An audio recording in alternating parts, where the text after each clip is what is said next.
É com essa cruz mesmo que nós devemos carregar, que nós devemos andar, que nós devemos prosseguir e tentar sobreviver.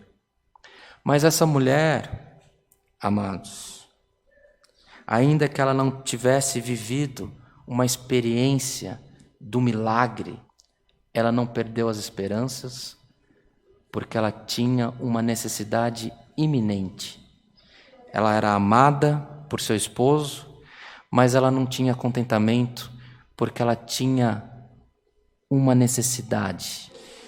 Irmãos, não tem outro caminho, não tem outra orientação.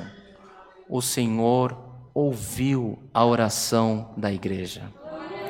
O Senhor, irmãos, pode ser no silêncio que for, não conheço de onde você veio, não sabemos para onde você vai, mas o Senhor conhece cada passo seu e o Senhor selou a tua vida para uma obra na terra.